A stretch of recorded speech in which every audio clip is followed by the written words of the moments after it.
Bien, continuamos nuestra conversación con el magistrado Jorge Subero Isa y quisiéramos entrar en otra área a propósito de que estamos en un 2020, en un 2020, ya la gente le dice 2020 por más cómodo, que es un año especial, porque es un año de elecciones y de unas elecciones donde en cierta forma y sin cierta forma, sui generis, donde tendremos dos procesos, uno de medio término apenas en un mes y otro más adelante, que son las elecciones generales donde se van a escoger al presidente de la República, al vicepresidente o al vicepresidente y al Congreso en sentido general.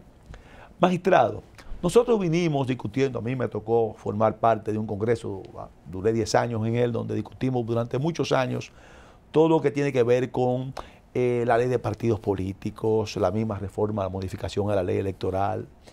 Y independientemente, de que se lograron avances con esa aprobación de la ley de partidos políticos y lo que se trabajó en la ley electoral, todavía persisten, vamos a decirlo así, dudas de que hay elementos fundamentales desde el punto de vista de el seguimiento a la aplicación de esa ley que haga efectiva la misma y que garantice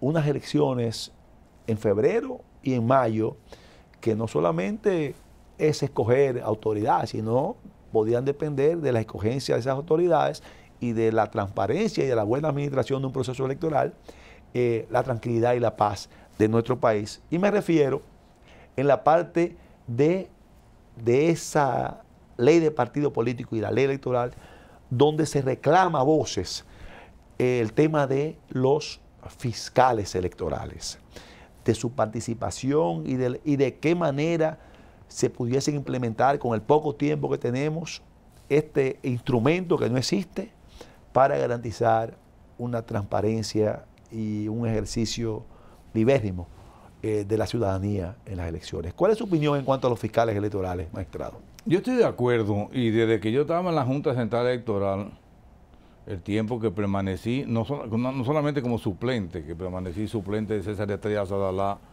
desde el año 94 hasta el 97, sino cuando él se fue, que me tocó estar durante un tiempo como presidiéndolo. Yo era partidario de los fiscales electorales, porque los delitos electorales tienen características muy particulares que no tiene el delito común. La compra de cédula, el transfugismo, todas esas cosas son realmente delitos penales, delitos electorales. Pero yo creo, soy muy pesimista con que se puedan idóneamente poner en funcionamiento las fiscalías electorales, por una razón elemental, tiempo. Pero además, un fiscal electoral no es pura y simplemente que el Procurador General de la República escoja un procurador adjunto y lo designe como fiscal electoral. No, el sentido no es ese. Debe ser una persona que es preparada para porque eso. Porque vamos a estar exactamente en lo mismo. Es una situación que yo sé que preocupa mucho a la Junta Central Electoral, porque durante un tiempo la misma ley establece que prácticamente hay una policía electoral, o prácticamente no hay una policía electoral que depende de la Junta Central Electoral. Entonces, no tiene un mecanismo de cómo el modus vivendi, el modus operandi con respecto a los delitos electorales. ¿Qué hacen? Yo creo que vamos a pasar estas elecciones de febrero y las de mayo sin un fiscal electoral. Y prefiero que sea así, y no que nombren un fiscal electoral que no valga la pena, que sea inútil o que sea, o peor, que sea corrupto o que entre en componenda con algún sector político. Yo prefiero que las cosas continúen así y esperar el mejor momento para la designación del fiscal electoral, quizás fruto, o sin quizás. El fiscal electoral debe ser el fruto de un consenso entre las fuerzas políticas de la nación, porque realmente la materia prima que va a manejar ese fiscal es la materia electoral, que solamente los partidos políticos la pueden aportar. Entonces usted particularmente, magistrado, entiende que la imposibilidad al día de hoy de que eso pueda materializarse es menos dañina que la incertidumbre o la preocupación, la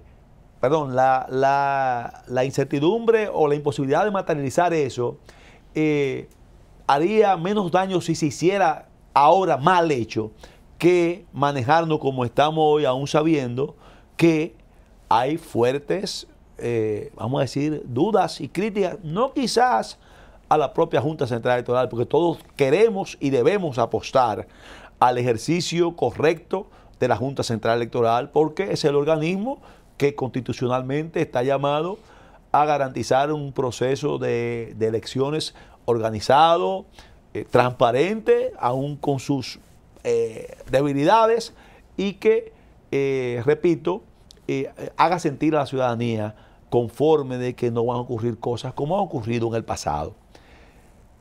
Eso me dice a mí, como no ya como entrevistador suyo, sino como dominicano, que entonces habría que tomarse algunos otros tipos de medidas para ver cómo se atenúa, si vale el término, el impacto de esta duda, de esta incertidumbre de la población dominicana, de que vamos a vivir lo que dijeron todos los organismos prácticamente que han observado elecciones en los últimos procesos, participación ciudadana, organismos nacionales, la fiesta de corrupción, la fiesta de compra de conciencia, la fiesta de utilización de fondos públicos, la fiesta de descaro de hacer cosas en las elecciones, que han hecho procesos lamentablemente que, aunque dan resultados que parecerían legítimos o legales, perdón, no necesariamente son legítimos.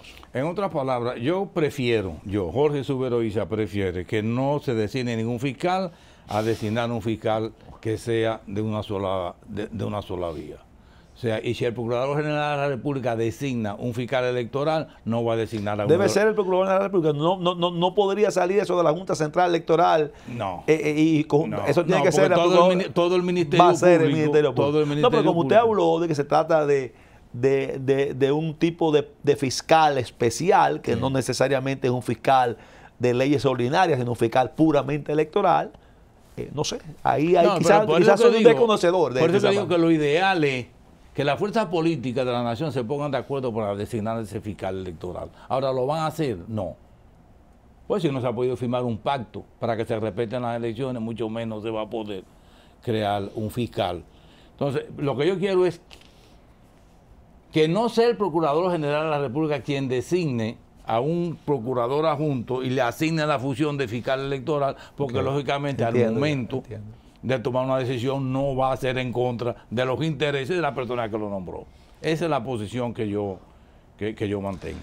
Magistrado, vamos a entrar en otro tema que tiene que ver lógicamente con la justicia, a propósito de algo que es un día a día en nuestro país, que es la administración de la justicia, la eficiencia y la oportunidad de la administración de la justicia, incluyendo el Ministerio Público y el sistema judicial, en los casos tristes y lamentables de los feminicidios, por un lado, y segundo lugar, en otra área, que son cosas diferentes, pero tienen un vínculo en cierta forma, el tratamiento que se le da o se le debiera dar o debiéramos abocarnos a darlo al asunto de la delincuencia en menores. ¿Cuál es su opinión en ese sentido? Mire, el problema o uno de los problemas que tiene la lucha contra el feminicidio, contra lo que en una época se denominaba la delincuencia juvenil, que no es más que aquellos adolescentes que están en conflicto con la ley. El problema mayor es que aquí se ha querido resolver por la vía legislativa. Cuantas veces aumentan los ilícitos penales, se le ocurre a alguien en el Congreso Nacional aumentar las penas con la finalidad de que, creyéndose que aumentando las penas van a disminuir esos ilícitos penales, y es un error. Hay asuntos que son de políticas públicas, hay asuntos que son de pura educación. El caso de los feminicidios realmente es el mismo caso de la violación y de la agresión a las mujeres. Es un asunto de política pública y de formación de una educación hogareña, pero también de que el Estado dominicano lo asuma como política pública. No es a través de aumentando las leyes, no. Eso no resuelve el problema. Es más, se ha comprobado que entre más se aumentan las penas, más aumentan los delitos y los ilícitos penales. Por eso es que yo creo que en el caso, por ejemplo, de los feminicidios, yo no he visto ningún pronunciamiento de política pública del Estado a través del Ministerio de la Mujer, de qué vamos a hacer o cómo lo vamos a hacer. Y hay un elemento práctico de mucha importancia. Yo, en la Suprema Corte de Justicia, en muchas ocasiones, mujeres que fueron maltratadas por su marido, y la justicia actuó y los envió a las cárceles, eran las primeras que iban ante el juez a pedirle que los soltaran porque no tenía quien mantuviera a los hijos. O sea, que hay un problema social. Hay un problema social que la ley no lo puede resolver. Pero que eso, magistrado, totalmente de acuerdo con usted en esa parte. No menos cierto es que en la medida en que conjuntamente con el aspecto educativo y la voluntad política de enfrentar todos los factores que de una forma u otra inciden en esta situación, que la gente perciba claramente que hay un régimen de consecuencia duro para quien actúa en contra de la ley en estos aspectos, debe hacerse de manera simultánea. O sea, porque sabemos que los procesos educativos, los procesos incluso de creernos, de confiarnos en la voluntad política, que debe ser el elemento fundamental de que se enfrente el problema conjunto, si concomitantemente no hay un proceso duro de que la gente crea claramente que hay consecuencias para quien lo haga, para quien cometa esos delitos, va a haber un costo durante ese tiempo bastante fuerte. Pero eso es parte también de la política pública, o sea, la implementación de un régimen de consecuencias es parte de la política pública. O sea, política pública no solamente es sentarse y comenzar a pontificar sobre determinadas cosas, no. Yo creo que a mi modo de ver, una sanción severa contra una persona que viole a una niña, que agrede a una mujer, que cometa un feminicidio, una sanción severa es un disuasivo. Lo va a pensar dos veces. Ahora, yo he dicho, y lo he dicho desde que estaba en la Suprema, nunca una persona que va a cometer un robo, por ejemplo, o va a matar a una persona, va a donde un abogado y le paga una consulta para ver a cuánto lo van a condenar. No, actúa irreflexivamente. Claro. Ahora, esa conducta tiene que ser sancionada. Y sancionada severamente como un disuasivo para que esa persona u otra persona no cometan lo mismo. Ahí me refiero entonces al sistema, al régimen de consecuencias. Ahí aplicaría de igual manera entonces, sería el tratamiento parecido en lo que concierne a la parte de la segunda parte que le señalé, de los menores, en la parte delincuencial. En el caso de los menores, por ejemplo, ahí sí hay más implicaciones del Estado. Y posiblemente sea posiblemente sea más fácil controlar que en el caso de los feminicidios.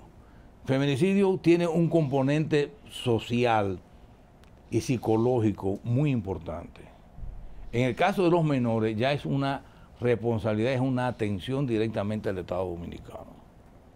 O sea, por eso que creo que a través de mecanismos de protección a esos menores, si ustedes ven, por ejemplo, en el caso de Conani, en una época determinada, y puedo decir, no tengo ningún temor de decirlo, cuando doña Chabela Mejía dirigió el Conani, había una política definida. Y hay que comparar, a pesar de que la población ha sido mayor, pero cómo se reflejaba, cuál era el comportamiento de las autoridades con esos menores antes y ahora, o ayer o antier. Claro. O sea, por eso es que digo que mucho, es verdad que todo no lo puede resolver el gobierno, pero la mano del gobierno tiene que estar presente en todo. Desde luego, no podemos descuidarnos ni dejar de tomar en cuenta que la sociedad dominicana cambió, que la sociedad, la formación suya y la mía, es muy diferente a la que los muchachos de ahora. Totalmente distinto. Claro, claro. Entonces, la educación... Tenemos un bombardeo tecnológico. Claro, que en las incide. escuelas, yo siempre he dicho, en las escuelas se instruye, pero es en el hogar donde se educa. Entonces, ¿cuál es la familia que está educando? Esta que tenemos, esta familia que tenemos ahora, que no se sabe quién es quién. Esa es la que está educando a nuestros hijos. Entonces, ahí, lógicamente, tenemos las consecuencias que no son las mejores. Bien, bueno, vamos a tomar nuestra segunda pausa para entrar a nuestra parte final de esta interesantísima conversación con nuestro invitado, que hemos tratado de que, como ha sido siempre la norma de Sin Esquemas, ser un espacio con un objetivo esencialmente constructivo. Aquí no venimos a llevarle a nuestro público televidente diatribas, contrariedades, sí con responsabilidad, con la responsabilidad necesaria de lo que tengamos que plantear, pero siempre dejando en cada uno de nuestros espacios algo que quede positivo a nuestro público televidente. Continuamos nuestra conversación después de nuestra segunda pausa.